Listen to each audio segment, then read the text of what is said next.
The James Show Podcast.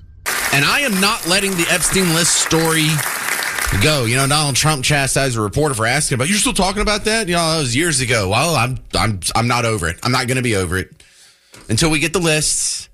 Because, you know, it feels like we are this close to these elite, evil people actually coming to justice. And that would be just a first in world history. You know, often we hear these stories, these people getting amazing heights of wealth and power. And I don't know if the evil psychopaths of the world are the ones who tend to be successful people who can gather said wealth and power, or if there's something about the delicate human condition that when we get that level of wealth and power, it warps us and it changes us. Because so many people from Epstein to Prince Andrew to Puff Daddy to the Emperor Tiberius back in the Roman Empire, they have a tendency to do these weird, nasty sex things that just doesn't even cross our mind, does it? I mean, if I have a good year, I don't think, well, let's go find some kids. It's gross. So how does this happen over and over? How do these people keep getting away with it? And I think the horrible tease that we all felt was that finally they weren't going to get away with it. And they will if we let it go. I'm not letting it go. 800-288-9227. 800-288-9227. Jimmy, Fort Worth, you're going to kick it off. You're on WBAP. Go, Jimmy. Yes. Hi, James. The Epstein list, my take on this is that if Epstein list exists, like you mentioned, high-profile celebrities, Prince Andrew, Tom Hanks, Bill Gates, etc., if those people are on there, the liberal progressive Democrats would have gotten rid of that list. But they did it in secret. But they want to keep that list out there in the internet world so that their acolytes can say, ooh, was Trump on that list? How do you know Trump's not on that list? Trump is on that list, I bet. And they kept going that out, even though they've gotten that list or destroyed. Because what reason would they have to keep that list out there? There's too many high profiles in that can, even like Hillary Clinton or Bill Clinton, there's too much things that can go wrong. So if you're correct in that setup, why doesn't Trump release the list? It doesn't exist. It's like Pam Bondi was saying that, a list exists, and she's thinking that the list exists, and she found out the list doesn't exist anymore. Because why would they ever keep a list? Because there's too many things that politicians can do, even they can say, if you do this, Trump, this is how we can destroy you. Wait. So now I'm confused on your take on this. Are you saying that they are blackmailing the powerful people, or they're protecting the powerful people, or there's just no list, period, and no one was sex trafficked? It's all protection. Sex trafficking occurred, but if there's a list would have been destroyed long time ago by liberal progressive Democrats. See, I don't think you can destroy it, though. There's been a lot of people see it. Why? Well, because there's the Ghislaine Maxwell transcript. There's the court reporter that was typing in all that stuff during the Ghislaine Maxwell trial. We can go through that and get some of the clients from that. So even if there's not like an air quotes list that already exists, there are clients who went down there. There was sex trafficking. There's a lady in jail for it now. Epstein was charged with it. We can go get those names. Yes, that one there. But my take on that is that this is the government, and it doesn't matter who's in the power. They will manipulate and scrub, and it could be from it doesn't matter who's in power, Trump or Joe Biden, whichever. They will manipulate it, and we are the underlings. We don't know what's going on. It's always been going on with people with high money and power. They will scrub it out, and they'll just keep it out there just to keep both sides fighting each other. Interesting. Because unless it exists, no, unless it exists. And they will use us as a pawn to distract us from other things. All right, good stuff. I appreciate you sharing your theory, Jimmy. This is going to be Alan and Bug Tussle. You're next up on WBAP. Yes, sir. Go ahead, Alan. What's your thoughts on the Epstein list? It's not the Epstein thing. It's pretty much I watched the documentary. We were talking about the people that lying on TV, right? Like news reporter, MSNBC, ABC, all that. Okay. Well, I heard about a documentary or how to fix it. It was called Human Centipede. Oh my goodness. Yeah. Yeah. All right. And that's the way you take somebody. You take somebody, take their First Amendment rights away from them. That's how you do it. How come more people don't do what Fake Alan from Fake Buck Tussle's doing? Why don't y'all just call in with a character voice and say ridiculous things? I really appreciate that. No, Alan, you're a real talent, sir. I appreciate that. No one thinks that's your real accent. You did a good job. I love that. Do bits on the show. Let's have some fun with it. This is Ron and Weatherford. Your thoughts on the Epstein list on WBAP? Hey, James. I think there absolutely is a list. I just don't think it's a list written down, kept in the back pocket, dossier or something. Right. Agreed. I think it's Jessalyn Maxwell. It's between her ears, and she knows everyone, knows everything. She's the one recruiting the girls, and she's the one that put person to person, if you will, and she knows everything. Yeah, where's the journalistic curiosity? Where's the prison interviews? If I can interview Joe Exotic, the Tiger King from prison, no one wants to interview Ghislaine Maxwell? No, not one. No one has the journalistic curiosity. That's real interesting. But I don't think that she's going to tell anything unless, I don't know, maybe it's made right for her. What's her incentive to not talk anymore? Hey, Garrett, see if we can get Ghislaine Maxwell in on a prison interview. And thank you for your call, Ron and Weatherford. Let's see if we can book her. Why not? Ghislaine Maxwell, make it happen. You and I both have a hard time believing there's no Epstein list. There has to be an Epstein list. Who did Ghislaine Maxwell get sent to prison for trafficking humans to? Nobody? Was it all the one guy? Sounds kind of doubtful. What happened to the list? What happened to the files that were on her desk? What happened to the court transcripts from the Ghislaine Maxwell trial? Yeah, what happened to all that? I don't have a good answer for that. You don't have a good answer for that. Someone knows. So what do we do next? If the Biden administration will hide it, and then the Trump administration will hide it, that means it's in both of their best interests that you never find out the truth about what was going on that island. So what does that mean? 800-288-9227. You'll hear a couple more theories from some of your fellow neighbors who are patiently waiting on hold. But I want you to hear Tucker Carlson's Epstein list theory. It takes about 2 minutes here. So let's just assess this logically. They're covering up. The DOJ, the current DOJ under Pam Bondi is covering up crimes. Very serious crimes by their own description. Mm-hmm. Why are they doing that? Yeah. So there are really only two potential explanations that I can think of. Maybe you've got another. The first is that Trump is involved. That, Trump is on the list. That they've got tape of Trump doing something awful. I don't believe that for two reasons. One, I've talked to Trump about it a lot. And I know him. He's not that, for whatever his sins. I don't think he's that guy, actually. I don't think he likes creepy sex stuff. That's just my view. But more, I think, convincing is that this is all information that the Biden administration had.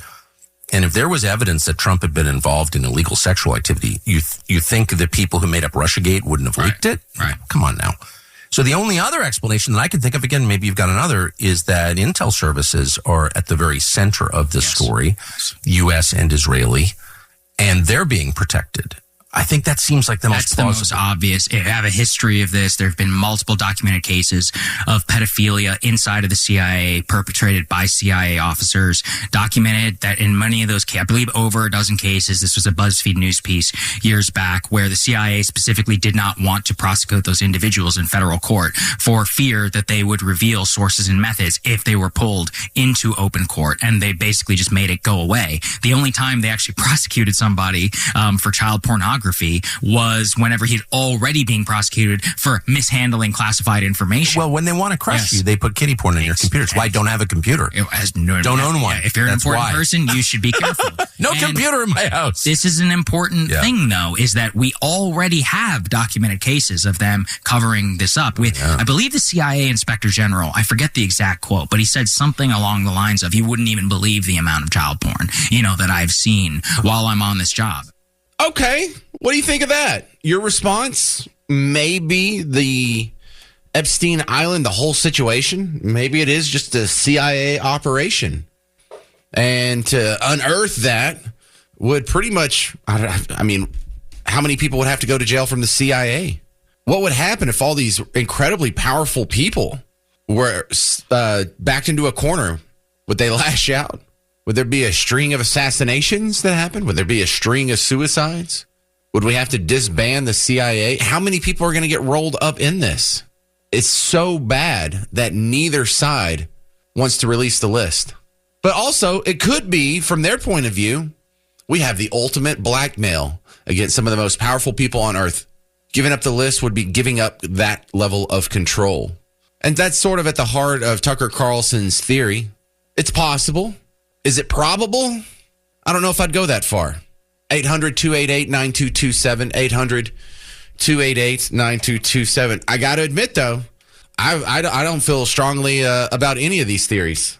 I really don't know what the truth is. This is Vicky and Alan. You're on WBAP. Hi, James. I agree with you. I think it's big, powerful people, whether they're CIA, whether they're actors, actresses, presidents. Wasn't there a flight log that they put out? I don't know how legit that was, but wasn't there like a flight log of all these people that took planes over to the island back and forth? And absolutely. I really, and I think people are forgetting about that. Bill Clinton was a frequent flyer, just like Prince Andrew. I know, but are we forgetting that? Are we forgetting about those flight logs? What happened to those? Well, we have a lot of the flight logs. The shortcoming that happens with the flight logs is that just because you were on his plane doesn't mean you raped children or you witnessed people raping children. Sure. And so, you know, like I actually, when the flight logs came out, I was going through them, and like there was a trip that had Epstein on there, and it was like Chris Tucker and Kevin Spacey, and they went to they went to like Indonesia, and then they went to Singapore, and then I think they came back after that. I mean, so they didn't go to Epstein Island. They're on the flight logs. They went to some places that are kind of questionable. You know, if you're going to Bangkok with Jeffrey Epstein, children everywhere. Exactly right. Yeah, it's kind of it's in the name, pun intended. Yeah, I think it's big, powerful people that don't want their names put out there, and so big, powerful people have big money. And so, well, on the benevolent side of that, Vicky, you know, Trump's going to be on the flight logs. We have a guy who lived within a mile of Mar-a-Lago on Palm Beach, who also had a place in New York City, which exactly mirrors Trump's setup. He's a New York City guy who has a place there at Trump Tower in Midtown Manhattan, and he also has a place on Palm Beach. And so it's not uncommon for the Richie Rich among us to give each other rides on their planes. So when Elon Musk says Donald Trump doesn't want to release the list because he's on it, is he talking about that? Or is he talking about going to the island? And there is a little bit of wiggle room in you know, my logical algorithmic flow chart here for even if you go to the island, do we have any proof that you participated in any of the nasty stuff? Not from the flight logs. 100%. But I just think the frequent flyers are the ones that they need to look at. Well, look, maybe we should not even worry about the flight logs. We should talk to the witnesses. Some of them are still alive. A lot of the girls are still alive.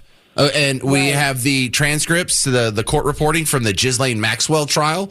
Why don't we go look at that? Why don't we go ask Ghislaine Maxwell? If there's not a list, then damn it, we could go make one. We just don't want to. And I can't figure out why, Vicky. I can't. And that's, I'm never going to get over it. There's not a statute of limitations on me caring about the Epstein list. So great call, Vicky and Alan. We go to Paul in McKinney. You're on WBAP. James, how are you? I'm well, sir. I thought you were going to steal my thunder there. My question is, there's got to be a list of non-disclosure agreements a mile long, or else these girls would be coming out and singing from the rafters. And I cannot believe that there's some that are not. Well, I don't think that would apply here because who would the non-disclosure be signed between? It would be against the girl and Jeffrey Epstein. And Jeffrey Epstein is dead. Ghislaine Maxwell's in jail, so there's no one to enforce the other side of the NDA. So why these girls aren't talking or why people aren't asking them, I don't know. Yeah. But like you kind of hit on it and sort of Tucker Carlson, the money that's involved and the people that are involved, you know, maybe they have them with the girls. I don't know. But there are so many girls there that I cannot believe they're all covered. Agreed. Totally agree. All right, Paul and McKinney, you're making some great points. I mean, you're not solving the problem here, but you're pointing out why this is such a big problem. Will we ever get to the bottom of the Epstein list, and why?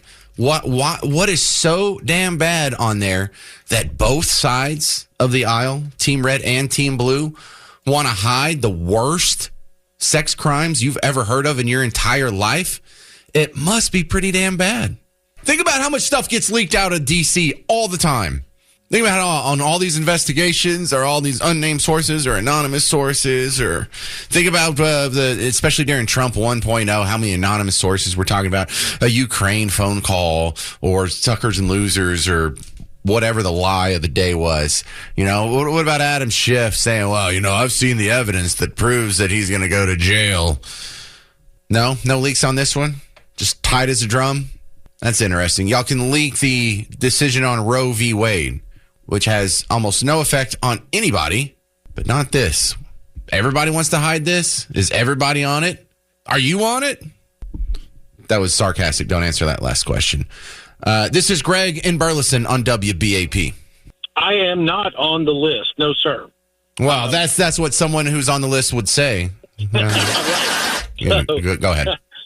I think you hit I've been on hold a while, and a lot of my thunder has been stolen, but you hit the nail on the head, I believe, with your comment about Ghislaine Maxwell. But why is she in jail? If I'm Ghislaine, I'm asking my attorney to be acquitted of all charges and get out of jail. If there's nothing to hold me in jail for, why have I been convicted? And to top that off, I mean, you ask another great question. Where are these girls? If I'm one of these girls, or if I'm a father of one of these girls, I'm really incensed at this moment, and I want some answers. I want to know why someone is not being prosecuted. You have to know.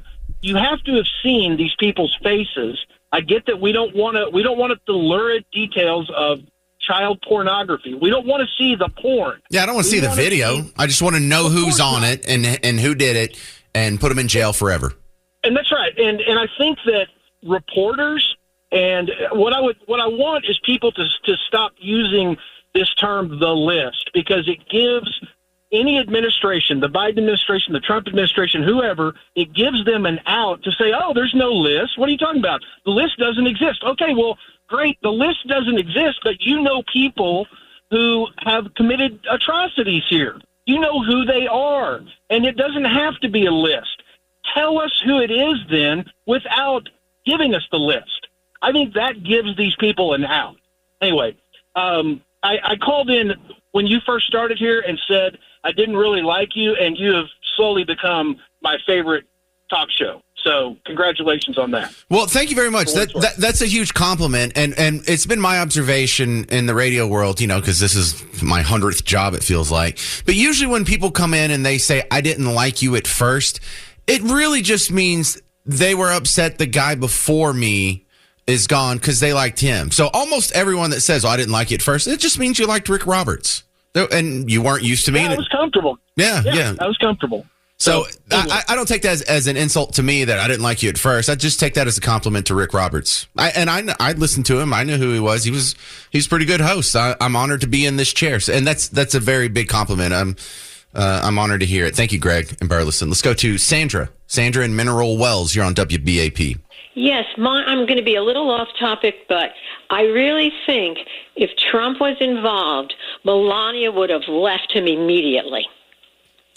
That's what you're hanging it on. Of all the things you could have said, I really think if Trump was on it, it would have been leaked before. It would have been leaked in October. Yep. Oh, before October. Yeah, probably before October. But I don't think she would stand for it if he was on that list. Why not? How well do you know Melania Trump? She may be a terrible person. We made cookies together. What are you talking about? Right. But you know what? Remember at the 4th of July when he told the airmen that went over Iran to, wave and all that? And she got ticked off with him about that. I don't remember that part. You need to listen to the radio, young man. And it was on your station, too. Yeah, they were talking about that on the morning show. It should be no surprise to a lot of people listening that a lot of you people that are listening right now get to listen to the station a lot more than I do. Because a lot of people have a job where they can just sit there and do their job while listening to the radio in the background. I don't. I have to go out and I have to collect all this audio and I have to make commercials and I have to do, things on the website and social media and make these cutesy little videos that we can share out on Facebook and Twitter and stuff. So a lot of the times my ears are occupied and in some instances, just like you here, Sandra, it's quite easy for you to be more informed than me on some of these stories. So thanks for sharing that. Maybe I will go look that up. Good stuff. Joining me now, Tricia McLaughlin. She is the Assistant Secretary of the Department of Homeland Security. Thank you for joining the James Show as we're going through so much down here in Texas. From the federal viewpoint, what does it look like for you guys? How involved are you in the recovery process? Well, thank you for having me. And I just want to say our thoughts and prayers at the Homeland Security Department are with you all. And it's so unimaginable. President Trump and Secretary Noem, they're not going to leave Texas and the American people to weather the storms alone. We're going to get those Central Texans the resources that they need and get them out of crisis as soon as possible. We have Coast Guard on the ground. They were among some of the first responders. We also have Border Patrol and different entities there, as well as extra backup. And we have FEMA personnel there as well, and we'll continue that coming until Central Texas is on its way to full recovery. So there's been an emergency or disaster declaration. What does that mean for the people of Texas? That means that's going to open up extra funding for the people of Texas. We'll get more personnel on the ground. Right now, we have more than 60 helicopters, K-9 units. We're partnering, of course, with the Texas Military Department and Department of Public Safety, but we're going to have even more personnel on the ground and keep them coming because of this major disaster declaration. As well, that funding is going to be expedited. Do you guys have a timetable on how long the Department of Homeland Security is going to have resources on the ground in Kerr County? As long as it takes, James. That's for certain. We're want to get people in crisis the resources and funding they need quickly, and that's part of our mission under the Trump administration. Is a lot of Americans have seen in the past when they've dealt with disasters or crisis that the federal government has been slow to respond, and there's been a lot of bureaucracy, and we don't. No more. We want to be swift. We want to be quick and get people the resources they need so they can get back to full recovery and get back to their normal lives as best they can. We're talking to Tricia McLaughlin. She is the Assistant Secretary of the Department of Homeland Security. So it sounds like there's an open-ended commitment here. There's not a sunset. How do you know when the job is done? That's something that our state and local partners in Central Texas will help us determine. You all know your communities best. You know what normal looks like. And, of course, those who have lost loved ones and unspeakable devastation, recovery takes a while. And we understand that, and that's why it's so important to partner and really let the state and local governments lead, because they know their communities best. They know what normal looks like. They know when recovery is on the horizon. Has there been any concern about cutbacks made by DOJ or any other process that have affected your readiness? No, I've heard some, complaints about National Weather Service, but those have really largely been debunked.